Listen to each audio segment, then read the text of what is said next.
درود بی پایان به ایران، درود بی پایان به همه شما دوستان عزیزی که بیننده این برنامه هستین. در خدمت شهرام سنجابی گرامی هستم. ما 17مین قسمت از برنامه تاریخ آذربایجان با هم پی میگیریم. تو قسمت گذشته تقریبا آغاز و پایان زندیه رو دیدیم، چطور کریم خان زند به قدرت رسید، از دنیا رفت و بعدش چه اتفاقی افتاد، اختلافات درونی و اینا نتیجه هاش چی شد. رسیدیم به اونجایی که به اصطلاح آقا محمد خان رفت به استرآباد و اونجا مشغول جمع آوری نیرو شد و حالا میریم پیش شهرام سنجابی گرامی تا ادامه ماجرا رو از زبان ایشون بشنویم. شهرام جان درود بر شما. درود بر شما و درود به تمامی بینندگان محترم و گرانمایه کانال شما و با آرزوی تندرستی برای همه عزیزانی که برای ایران دارن تلاش میکنن. سپاسگزار از مهرت. ما میشنویم ادامه داستان یادت هستش که کجا موند قضیه؟ ما رسیدیم به اختلافات به اصطلاح خاندان زندیه با همدیگه و فکر کنم گفتی که پدر لطفعلی خان به قدرت رسید یا نگفتی، نمیدونم. به هر حال از اینجا گوش می‌کنیم. داستان از اینجا شد که گفتیم که علی مراد خان خواهرزاده در واقع کریم خان که به تعقیب در واقع خودش رو جانشین میدانست، به تعقیب آقا محمد خان در واقع رفت به شمال و اینکه تا شریک جعفر خان برادر صادق خان آمده. صادق خان یعنی برادر کریم خان، یعنی برادرزاده کریم خان. جعفر خان برادرزاده کریم خان آمده و شهر شیراز رو گرفته و به اصطلاح میاد به منطقه موشه‌خرد که میرسه در اونجا فوت میکنه و جعفر خان برای مدتی حاکم شهر شیراز و منطقه جنوب میشه. ببینید موقعیت خیلی عجیبیه این دوره تاریخی.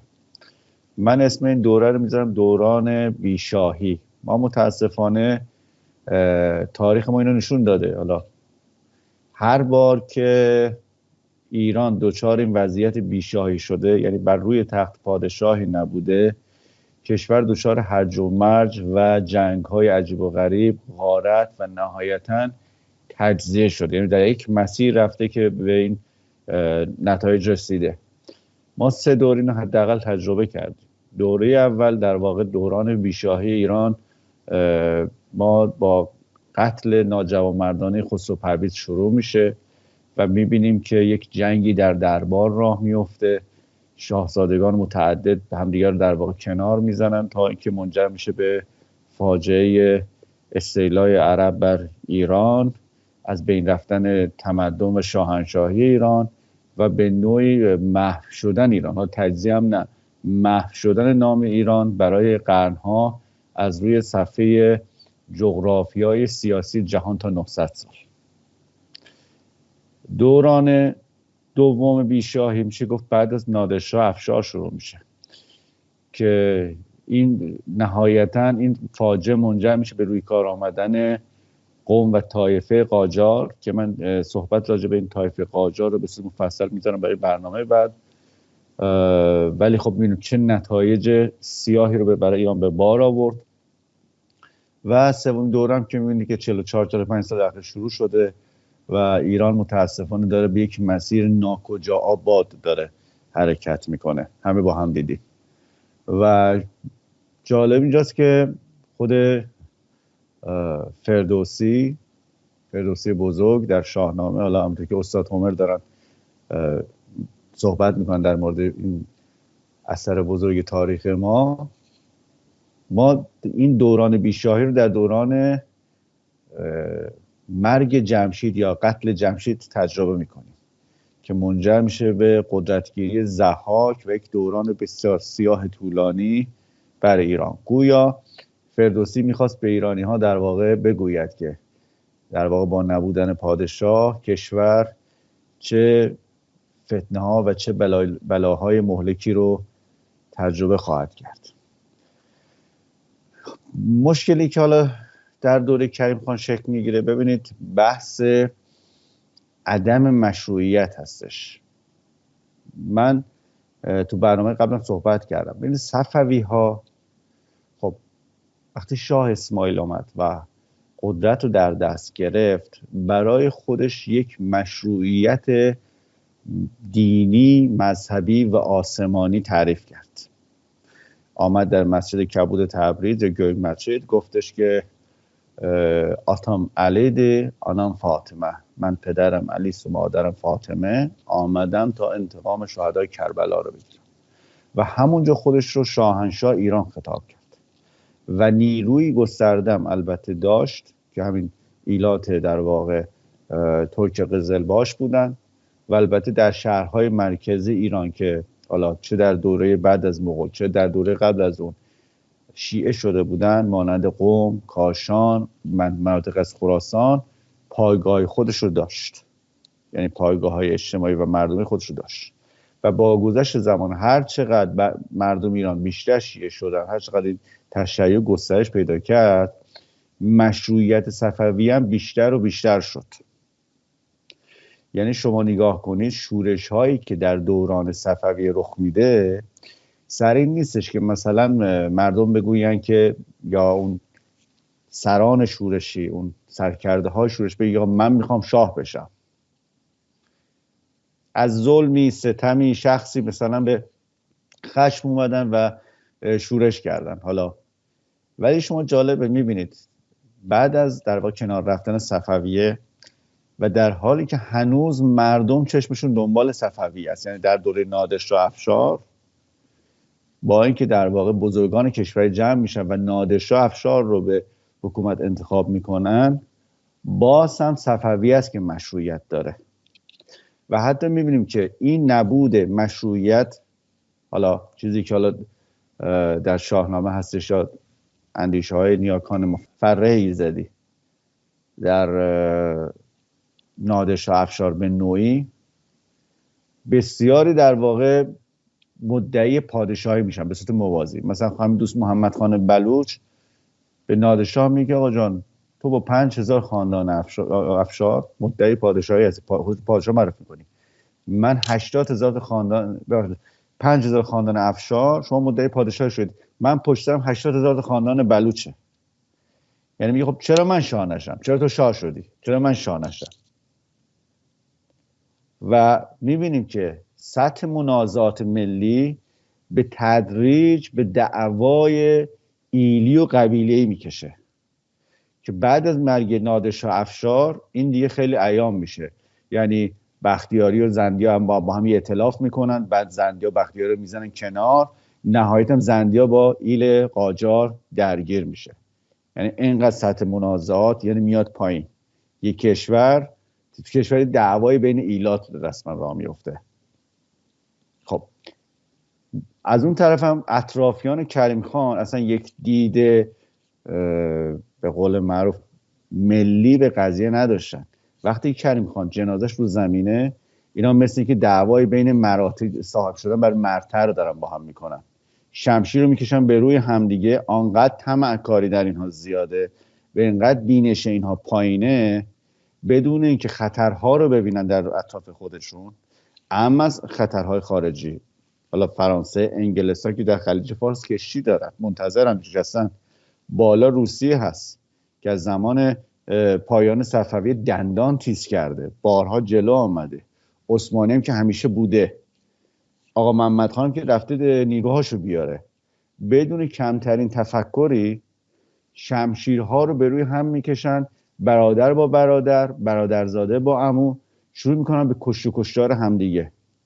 و نهایت این نادانی و طمع دیوانه‌وار و بلاهت گسترده الان چنان که میبینین حالا تو این برنامه، هم موجب نابودی فاجعه بار خاندان زند میشه و هم افتادن اختیار به دست خاندان قاجار میشه که واقعا دوران بسیار سیاهی رو برای ایران و ایرانی رقم زدن و متاسفانه میشه گفتش که امروزه رنجی که مردم دارن میکشن به نوعی میراث مستقیم قاجاری هستش. حالا من تو بحث قاجاری دلایلش رو برای شما توضیح خواهم داد. حالا بر ما حالا دوره‌ای هستیم که جعفرخان به اصطلاح قدرت رو در شیراز در دست گرفته، برادرزاده کریم خان. دوره کوتاهی هم هستش، به 4 سال هم نمیکشه. آقا محمد خان هم حالا تو این دوران فترت داره در قبایل و ایلات قاجار رو با هم داره یکی میکنه. قاجرها البته میشه گفتش که در منطقه امروز ترکمنستان و مثلا نزدیک ازبکستان پراکنده بودن، به نوعی تحت پناه ترکمنهای یموت که الان هم کشور ترکمنستان تشکیل میدن، اینا زندگی میکردن و این سعی میکنه بین تیره های مختلف اختلافاتی که قبلا بود اینها رو در واقع به این اختلافات پایان بده و با یه قدرت بزرگ نظامی ایجاد کنه و شروع میکنه یواش یواش داره ایالت‌های شمالی ایران رو داره تسخیر میکنه، مازندران و گیلان و تهران و غیر و ذالک. تو این حیث و بیس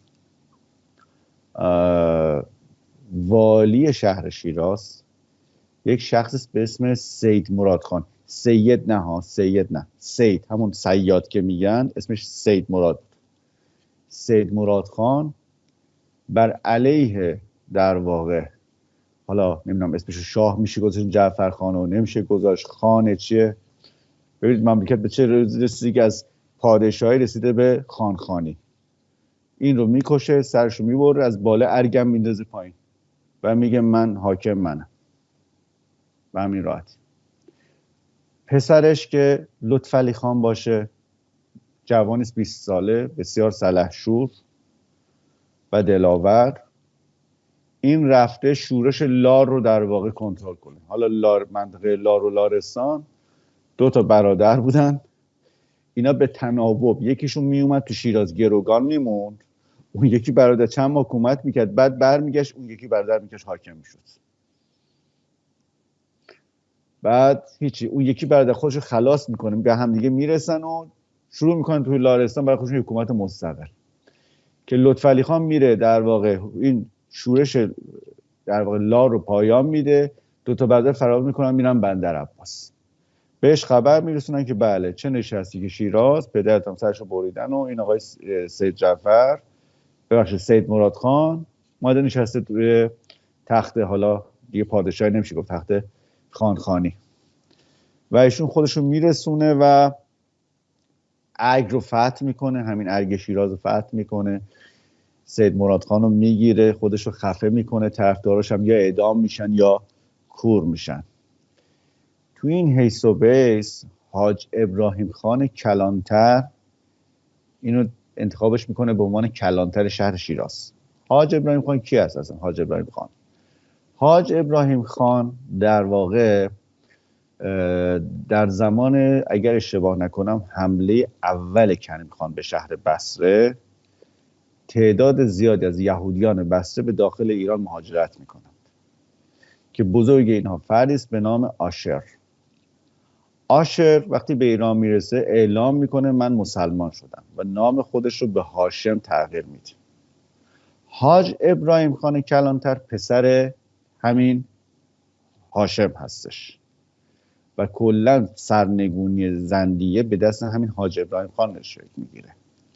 و حتی به نوعی خیلی جالب بدونیم که وقتی که ناصرالدین شاه بعدها میره به انگلستان در دوران ملکه ویکتوریا، اونجا لورد رایتچایلد رو میبینه، اونجا برمیگرده میگه که ما قاجارها حکومتمون رو مدیون یهودیان هستیم و شروع میکنه سعی میکنه دل رایتچایلد به دست بیاره که مثلا از ما هم حمایت کنید.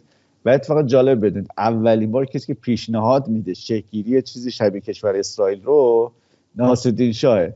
میگه حالا شما که خودتون پول دارین بیاین مثلا تا همون طرف فلسطین زمین بخرید، یه حکومتی هم شما اونجا خودتون درست کنید. بعدش و خیلی جالب بدونید که این حاج ابراهیم خان نسل‌های بعدیش از قدرتمندترین خاندان‌های شیراز و بعدها مملکت هم میشن، اما خاندان قوام شیرازیه که نسلشون در واقع حاج ابراهیم خان میشه و حتی افراد مثلا مشهوری مانند سعید امامی در واقع از نسل همون حاج ابراهیم خان کلانتر هستن. بروی این حاج ابراهیم خان رو خب اولین بار پدر لطفعلی خان میکنندش کلانتر شیراز. بعد زمانم که خب لطفعلی خان میره و ارگ کریم خانی رو در واقع فتح میکنه و شیراز کنترلش میگیره دستش، یا شما همچنان کلانتر شیراز باش. فعلا همه چی آروم، خبری هم نیست.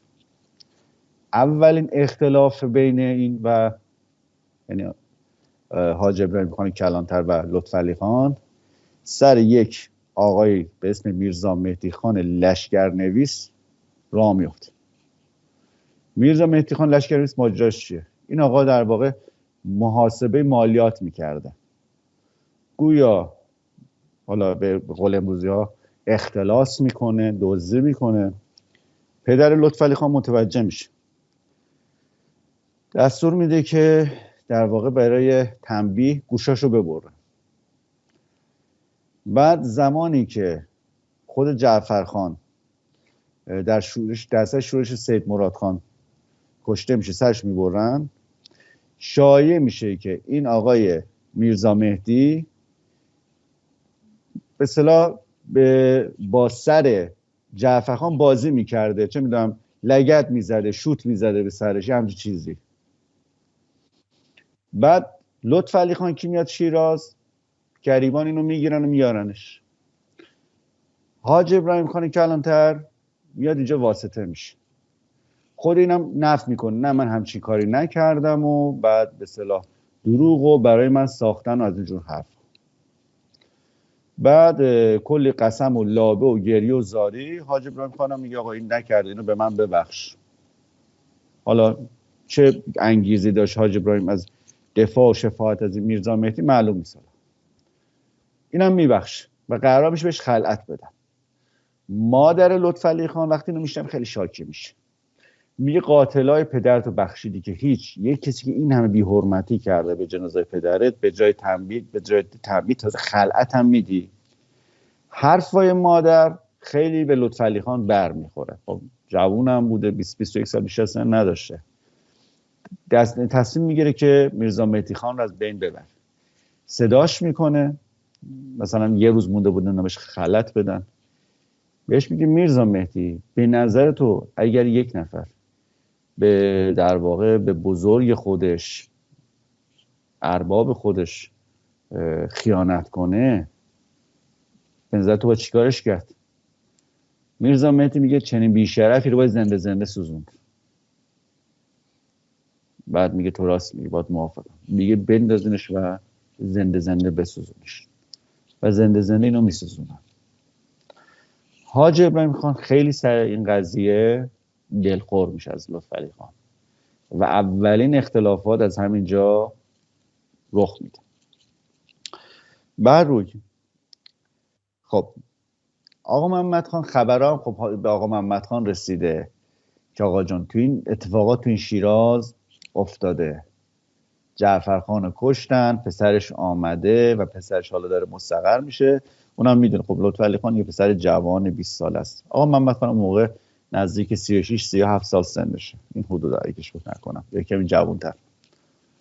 بعد روی فرصت رو غنیمت میشماره و حرکت میکنه به سمت شیراز که اولین برخوردش، اولین جنگش و درگیرش با لطفعلی خان 26 تیر ماه 1168.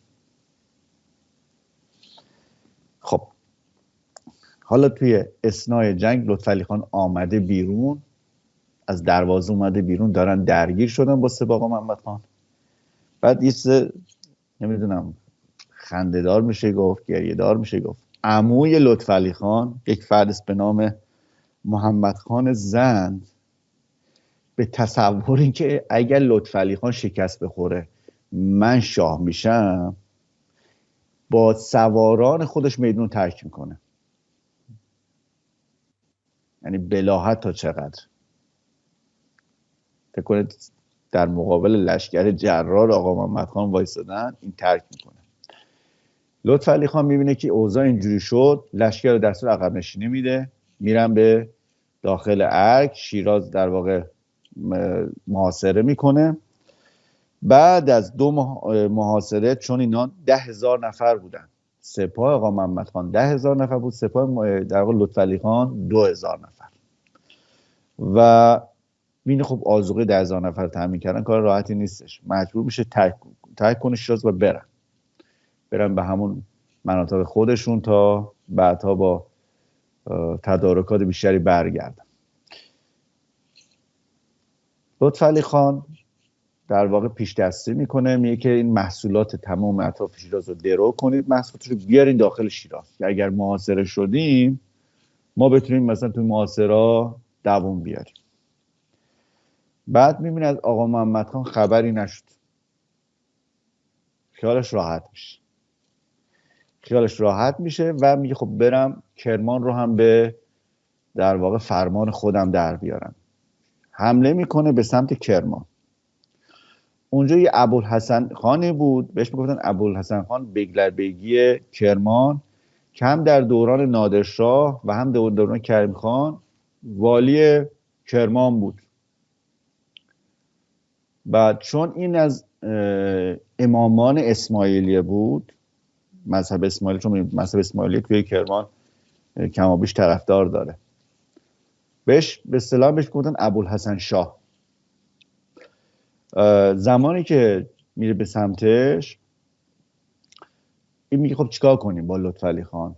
ما در واقع دروازه رو باز کنیم، به عنوان پادشاه قبولش کنیم یا پذیرای مختصر ازش کنیم؟ بعد مشاورش میگن این کارو نکن، به خاطری که آقا محمد خان طبرستان و گیلان و کردستان و قم و کاشان تهران همه رو گرفته، در اختیارش هستش. این اصلا یه دونه به قول من قدرتی نداره. بعد هیچ، برای همینم دروازه رو بهش باز نمی کنند. هرچی هم تلاش میکنه فقط نیرو از دست میده و ناچار محاصره کرمان رو رها میکنه. حتی زمانی که به نیرو نیاز داشت از خانهای بلوچ کمک میخواد، از خان بزرگ بلوچ محمد حسین خان کمک میخواد. 150 نفر بیشتر نمیرن برای کمکش از طرف بلوچ‌ها در اثنای محاصره کرمان. از افغانها کمک میخواد، یک اعظم خان افغان بوده، اینم با ایلات تحت کنترلش مشکل داشته، میگه من شرمنده نیروی ندارم برای شما بفرستم. آخر سر اینا میافتن به گرسنگی، خود اینا که کرمان محاصره کرده بودن میافتن به گرسنگی، سربازا گوشت در واقع اسب و الاغایی که داشتن میافتن اونا رو میخورن. بعد لطفعلی خان این اوضاع خیلی به هم ریخته دیگه، میگه برگرد. دست از پا درازتر میرن به لارو، بعدم حرکت میکنن به سمت شیراز. یه مدت تو شیراز توقف میکنه، تدارکات رو جمع میکنه، میخواد حرکت کنه بره به سمت اصفهان. اصفهان هنوزم کنوزه به نوع از لحاظ ذهنی برای مردم پایتخته، یعنی هر کس اصفهان رو داشته باشه یعنی شاه ایرانه. برای من خیلی مهم بود که برن و اصفهان رو بگیرن. 1170 حرکت میکنه به سمت اصفهان. اینجا خب لطفعلی خان ببینید از لحاظ شخصیتی آدم بسیار دلاوری است، بسیار نترسه، بسیار جنگنده است، ولی متاسفانه جاهایی که باید به پند و نصیحت دلسوزان مشاورانش گوش نمیکنه. اونجا بهش میگن آقا شیراز رو ترک نکن، اگر هم ترک میکنی این حاج ابراهیم خان کلانتر رو اینجا نذار، این آدم خطرناکیه، آدمی اصطلاحاً به قول امروزی دم داره، این بو میده. حتی یه آدمی به اسم میرزا حسین وفا می آقا، یعنی از آدم حالا لقب وفا اسمش بوده ولی خب واقعا آدم وفاداری بوده، میگفته آقا اینو بذار من شیراز کنترل کنم تا حداقل میری. میگه نه من بهت نیاز دارم میرزا حسین، تو باید پیش من باشی تو لشکر. هر چی بهش میگن گوش نمیکنه، لشکر رو برمی‌داره میره به سمت اصفهان. با حالا یه چیز جالبتر، برادر حاج در واقع ابراهیم خان کلانترم میکنه فرمانده لشکر، پسرش هم میاره پیش خودش، میگه شما ملتزم رکاب باش. بعد پیش خودش فکر کنه من اینجا اینا رو کنترل کردم، گروگان دارم اینا رو. اینا میرن در مسیر اصفهان میرسن به سمیران. اونجا داستان استارت میخوره. تا بلافاصله لطفعلی خان از شیراز دور میشه، حاج ابراهیم خان کلانتر تمام فرمانده حفاظت برج و باروها رو که افراد وفادار به لطفعلی خان بوده دستگیر میکنه. تو شهر هم شایع میکنه که خود لطفعلی خان دستور داده اینا رو بگیرید. وقتی اینا رو گرفت، پیک میفرسته به برادرش که آقا من کارو شروع کردم، تو هم اونجا در واقع اصطلاح لشکر رو به هم برس. برادرش میاد و خیلی جالبه، شب که میشه در چادر سران عشایر رو دور خودش جمع میکنه و میگه که ببینید به زودی زود حکومت قاجار شروع میشه، چه ما بخوایم چه نخوایم، و ما به بی خود و بی جهت جانمون رو واسه این آقا به خطر نندازیم. میبینید اصلا پشت این قضیه هیچ گونه تفکر ملی نیست. نمیگن یه قوم مثلا بیگانه رو ما داریم بر ایران حاکم میکنیم. فقط و فقط منافع شخصی و حالا فرقه‌ای و غیر و ذالک.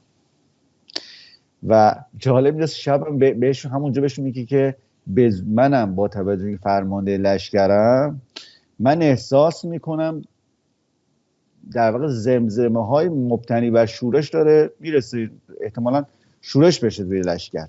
خودش اصلا برنامه‌ریزی کرده بود که لشکر رو شورش برپا کنه.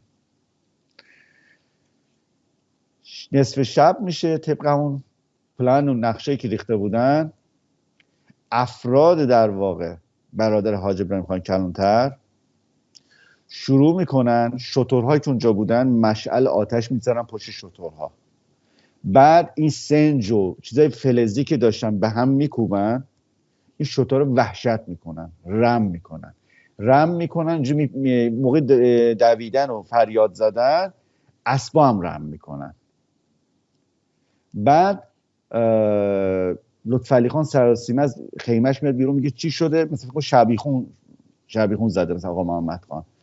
بعد میگن کمراش، میگن نه شورش شده، خیانت کردن، شورش شده. بعد هیچی، اینم با سوار اسبش میشه و با چند نفر دیگه فرار میکنه. این اسبش هم خیلی اسب معروفی بوده، یه اسب سیاهی بوده که روی پیشونش یه چیز ستاره مانند سفید رنگی هم بوده، بهش میگفتن قران. یک اسب اصیلی هم بوده، در واقع دورگه ترکمن عرب بوده. میرسه به یه جای، صبح میرسه جایی میبینه که بله یه بابایی وایستاده. بعد تو اون سیاهی میگه که مثلا حرامزاده بگو ببینم لطفعلی خان کجاست؟ میگه خودمم. بعد میبینه و بعدش میبینه لطفعلی خان خودتی؟ میاره. میگه لشکر چی شد؟ میگه لطفعلی خان تنها چیزی که واسط مونده همین قرآنه، فرار کن، فقط فرار کن. هیچ. لطفعلی خانم بلند میشه و میگم یک آدم عجیبی هم هست، بالاخره از این ور از اون ور این لشکری که گریخته بود 300-400 نفر رو جمع میکنه، با 300-400 نفر شیراز رو محاصره میکنه و در واقع شروع میکنه با حاج میرزا ابراهیم خان کلانتر پیغام پسخان فرستادن و میگه اصلا سبب خیانت تو چیه به من؟ مشکل تو با من چیه؟ حالا جالبه، من براتون میخونم عین متنو که حاج میرزا ابراهیم خان کلانتر چی بهش گفته در پاسخش که چرا من مثلا به تو خیانت کردم.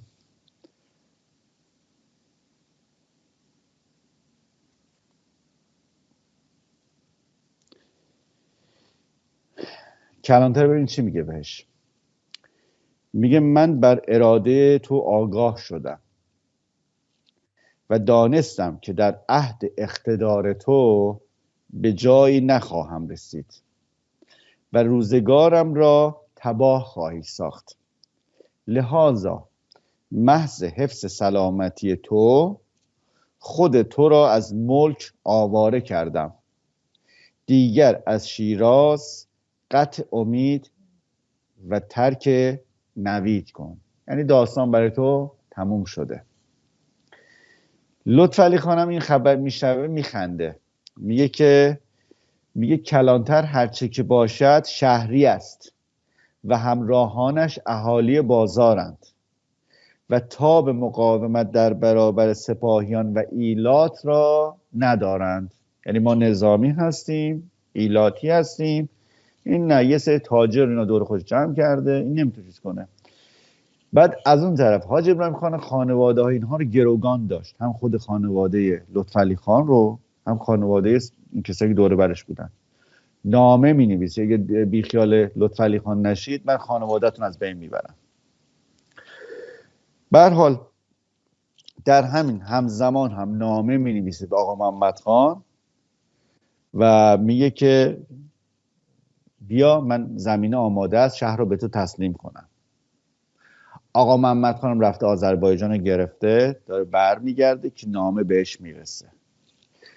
اون هم در واقع میاد یه بابایی رو به اسم میرزا رضا قلی نوایی منشی الممالک رو بهش مأموریت میده، میگه برو اصفهان، بابا خان اونجا منتظرته. بابا خان که همونی که بعداً به نام فتحعلی شاه بر ایران قرار حکومت کنه. با بابا خان حرکت کنید به سمت شیراز. حاج میرزا ابراهیم خان شیراز رو در اختیار گرفته، شیراز رو بگیرین دستتون، برید اونجا هر چی زندیه دارایی داره با زن و بچه‌ش و این خانواده های زندیه رو بیارید تهران، گرو بگید، اسارت بگید، بیارید تهران. اینا همونجا هم حکم میده، میگه که حاج میرزا ابراهیم خان کلانتر از امروز بیگلر بیگی فارسه. بیگلر بیگی یعنی مثلا توی میشه بیلر بیگی، یعنی چه استاندار. بیلر بیگی یعنی آقای آقایان. و برادرش که همونجا که سردار سپاه بود و خیانت کرده بودم میشه به اصطلاح به جای برادرش کلانتر شیراز. به هر روی حالا تو این اثنا خب میبینه که هیچ چیزی نداره، در واقع محاصره هیچ فایده ای نداره، زن و بچهش هم گروگانن.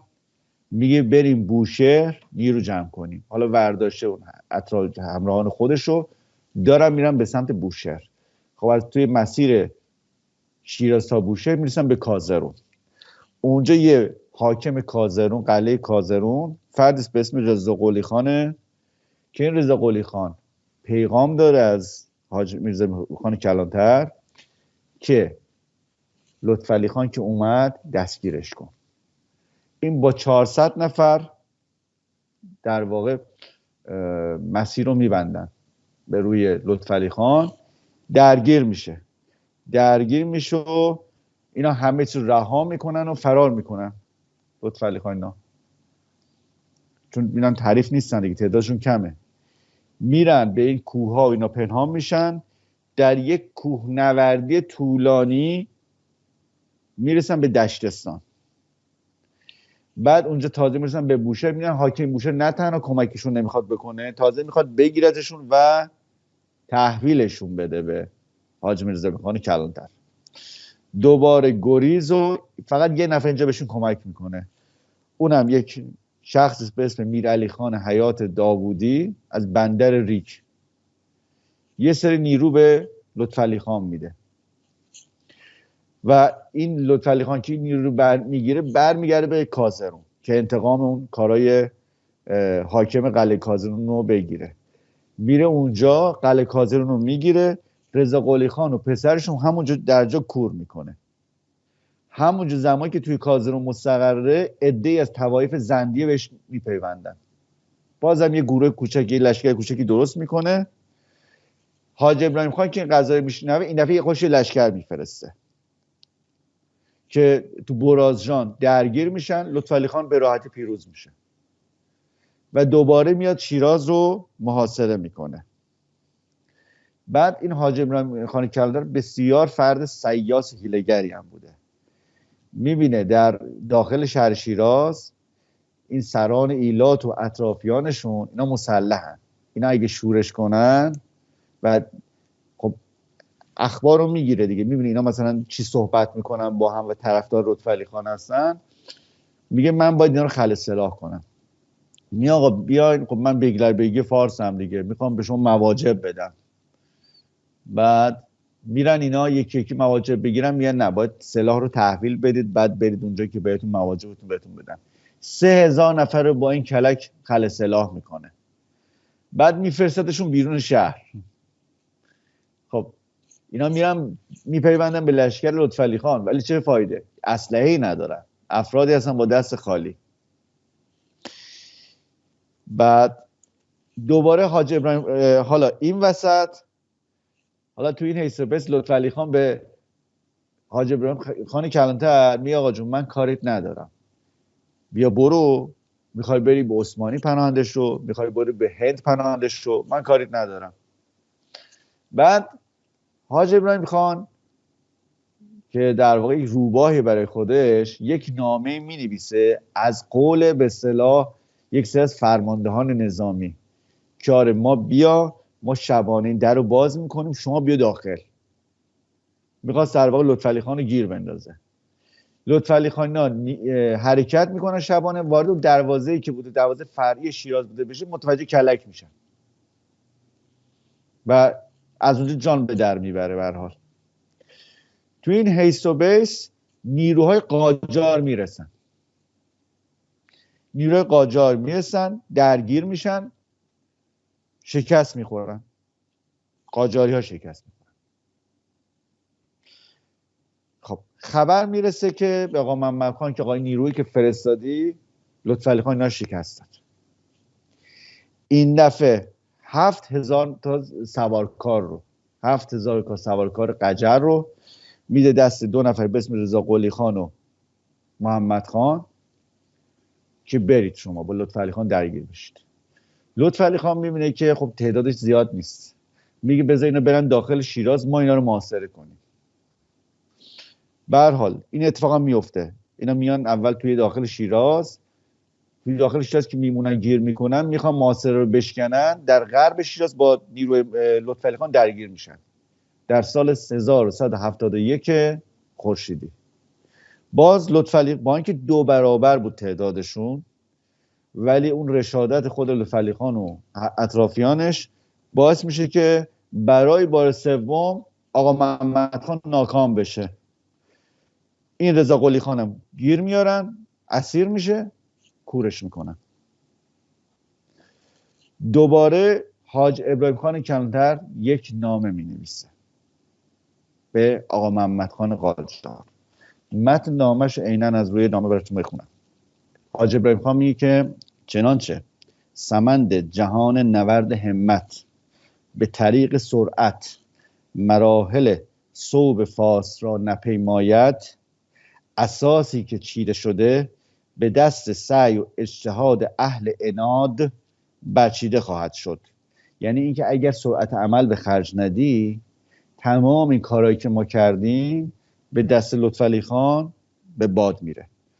آقا محمد خان تا این خبر به دستش میرسه بلا فاصله با یه لشکر به سمت فارس حرکت میکنه، یعنی با حدود 40,000 نفر نیرو. خب لطفعلی خان چند نفر نیرو داره؟ 3000 نفر.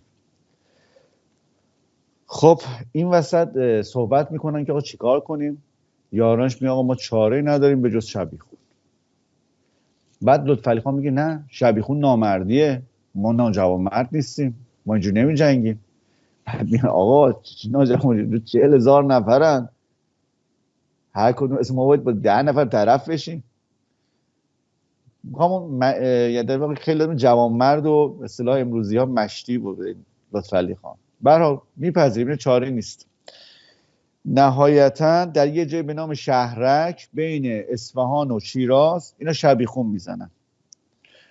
اولش هم موفق بودن، حتی 4000 تا از قاجاری فرار میکنن. شایعه میشه که آقا محمد خان کشته شده. آقا محمد خان کشته شده، یعنی یه مقدار قاجارا تار و مار میشن. بعد در واقع زخم کوچکی برداشته بود، ولی اینو قاجارا زیر مادیان یک اسب مادیان زیر مادیان، زیر یک در واقع اسب مادیان این رو پنهان کرده بودن، خودشون دوره کرده بودن. این هم تو اون به اصطلاح هوای گرگ و میش میدونن که خب آقا محمد خان نیستش دیگه، اسبش هم خالی، حتما مرده. بعد خیلی جالبه اینجا لطفعلی خان یه بی تدبیری عجیبی میکنه، میگه خب که کشته شده، این سپاهی هم میذارن میرن، رها میکنه قضیه رو رها میکنه. صبح قاجار رو حمله میکنه و شکست میدن و اینها فرار میکنن به سمت طبس و آقا محمد خان در 20 تیر 1172 پیروزمندانه وارد شهر شیراز میشه و 1 ماه در باغ وکیل میمونه و قبر کریم خان زند رو نبش قبر میکنه، استخونهاشو در میاره. راجع به قضیه در برنامه پیش صحبت کردیم. بعد چون آدم بسیار زیرکی هم بوده، به قول معروف قبل از اینکه اتفاقی بیفته تدبیر میکرده، دستور میده برج و باروی شهر شیراز تخریب بشه که احیانا اگه کسی خواست خیانت کنه این بتونه راحت برگرد. و تمام خزائن جواهرات خاندان زند رو به همراه در واقع تمامی زن و بچه های زندی و سران ایلات عشایر رو، حتی خاندان خود حاج ابراهیم خان کلانتر رو به عنوان گروگان میبره. این تا اینجا اعتماد نمیکنه، ور میداره میبره با خودش تهران. حالا این لطفعلی خان نگونبخت ما میرسه به طبس. حاکم طبس میگه آقا من نیروی ندارم بهت بدم. با همون نیروی کوچیکش میره یه سری شهرهای نچندان مهم رو میگیره، مثلا یزد و ابرکو و داراب رو میگیره که شاید بتونه این وسط حالا به یه پولی دست پیدا کنه، نیروی دست پیدا کنه. حالا جالب، آقا محمد خان رهاش نکرده، یه سپاه کوچیک فرستاده که اینو هر جا میره تعقیب میکنن. مثلا حتی میره ابرکو میگیره، میاد بیرون میره شهر دیگه، اونو حمله میکنن به ابرکو. بعد حتی تلاش میکنه، یک شخصی بوده به اسم تیمورشاه درانی از خاندان همون احمدشاه درانی در قندهار، نامه مینویسه که آقا به من کمک کن. خبر میرسه آقا تیمورشاه مرده، کلا بدون حامی میمونه و سرانجام تصمیم میگه که برم کرمان فتح کنم. حاکم بم میاد تشویقش میکنه که شما برو کرمان رو بگیر. حتی حاکم سابق کرمان همون ابوالحسن شاه که برکنار شده بود اونم میاد تشویقش میکنه و میره کرمان رو فتح میکنه. کرمان رو که فتح میشه در نوروز 1173 به نام لطفعلی شاه تاجگذاری میکنه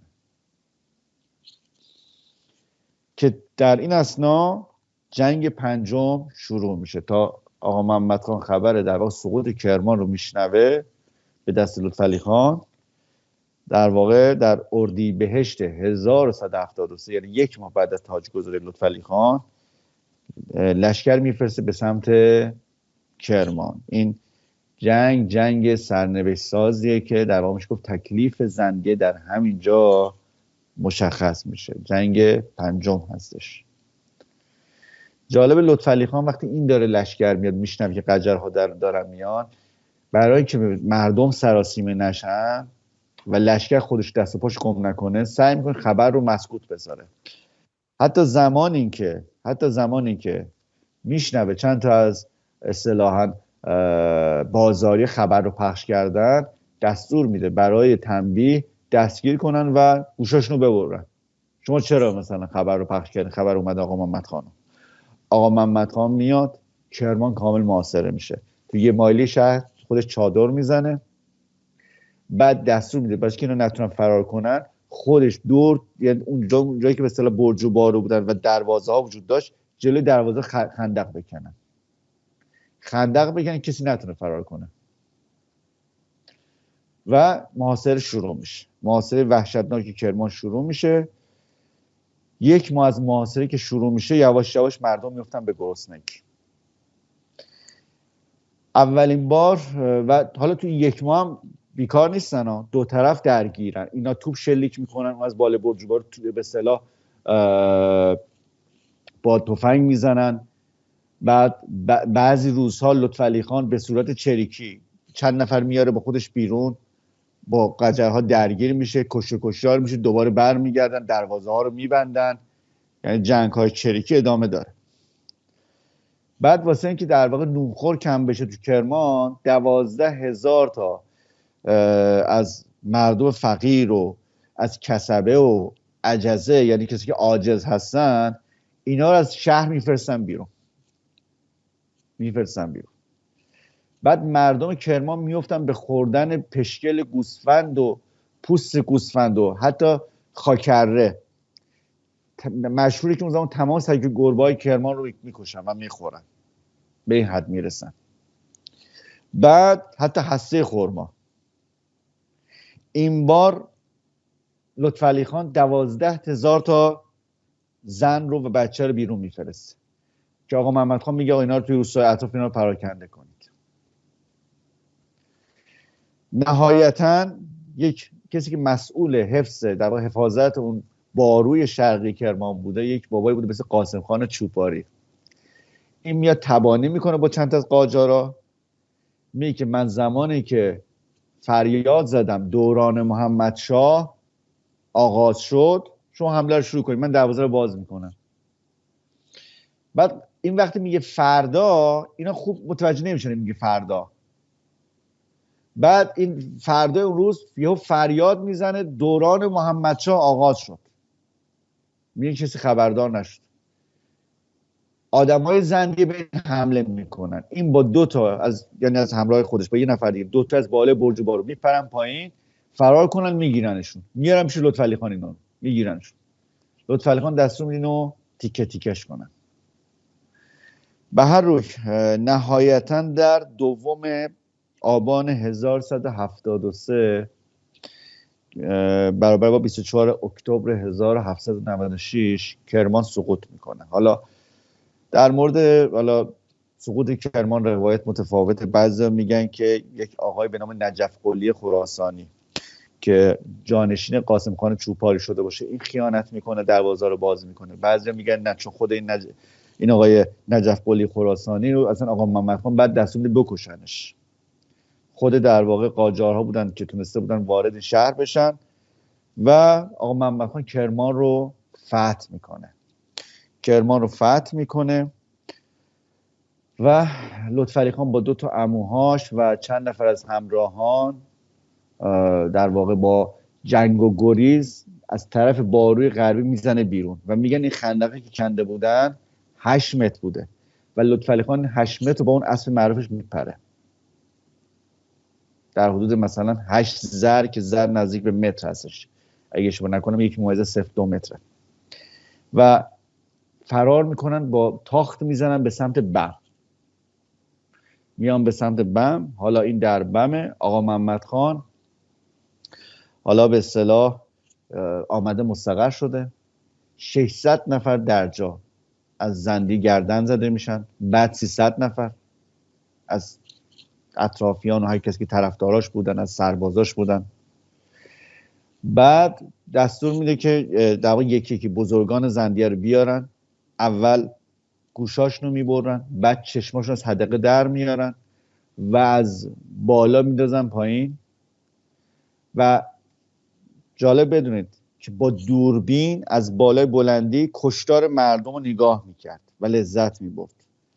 شبیه این کارو، این جنایت رو تو تفلیس هم انجام میده، یعنی نشستن بالای کوه و نگاه کردن به کشتار مردم و این آقا محمد خان دقیقا تفلیس هم انجام میده. بعد حتی نگهبانان شخصی لطفعلی خان رو هم میارن پیششون و میگه خب عقیدتون راجع به لطفعلی خان چیه؟ میگه چی؟ ما تا پای جان دوستش داریم، بهش وفادار هستیم. میگه خب حالا که اینجوره با هم بجنگید ببینم، من میخوام ببینم.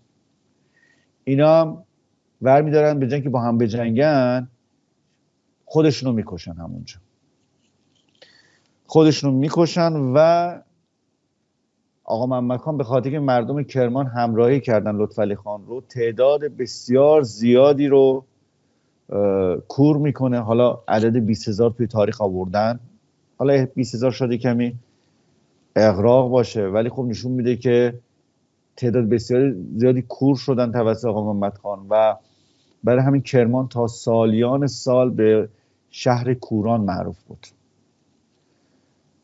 پسر لطفعلی خان رو، پسر خردسالش رو اخته میکنه و دخترش رو به عقد استبدی خودش در میاره. بعد روی آقا محمد خان بعد از این ماجرا ببخشید لطفعلی خان به تاخت میرن تا یک شبانه روز خودشون به بم برسونن. اینها که صبح که حرکت کرده بود توی مثلا تاریک شب که میرن همدیگر رو گم میکنن اون شب ظلماتی. یک نفر از این همراهان برادر حاکم بمه به اسم جهانگیر خان سیستانی. لطفعلی خان میرسه به بم، حاکم بم احتیاط میکنه، میگه اینو داخل بم جا ندم، اینو بیرون شهر یه جایی بهش بدم ببینم که برادرم کجاست. بهش میگه که برادرم کو؟ میگه میاد، اونم تو راهه، ما گمش کردیم، داره میاد. 3 روز میگذره، این به گمان میفته، میگه 100% این گرفتاره در واقع آقا محمد خان شده. من چرا خودمون قاطی دعوای زندیو به اصطلاح قاجاریه کنم؟ من اینو گروگان نگه میدارم، اگه برادرمو در واقع گرفته باشه آقا محمد خان اینو تحویل بدم اونو بگیرم. جالبه که همراهان لطفعلی خان میبینن قضیه فضا مشکوکه، سربازا دارن زیاد میشن هی از این ور از اون ور و میگن که توی اصلا خود ارگبم این شاه نگونبخت رو گرفتار میکنن. بهش میگن آقا اوضاع خرابه، بیا بریم از اینجا. باز لطفعلی خان متاسفانه حرف گوش نمیکنه، نه اینا این کارو نمیکنن و شما بدبین هستید و از اینجور حرفا. و نهایتا هم با علارا میگن اون لحظات پایانی شاید مثلا در آن واحد داشت با 20 نفر داشت میجنگید، شمشیر میزد و اینو میخواستن هر جور شده زنده بگیرنش و موفق هم میشن و میگیرنش و میبرنش در واقع و خبر میدن به آقا محمد خان که گرفتیمش، بیا ببرینو. و آقا محمد خان انقدر خوشحال میشه، انقدر ذوق زده میشه، جایی که میزبانش بوده توی خونه در واقع مهمان بوده، به میزبانش میگه که به اون میزبان خودش میگه که تو آدم خیلی خوشیومنی هستی، آدم دلپاکی هستی که تو خونه تو بودم این خبر خوب رو شنیدم. خیلی بهش انعام و هدیه میده. 1500 نفرم، ببینید چه ترسی هم داشته، 1500 نفر رو میفرسته به بم فقط برای تحویل گرفتن لطفعلی خان.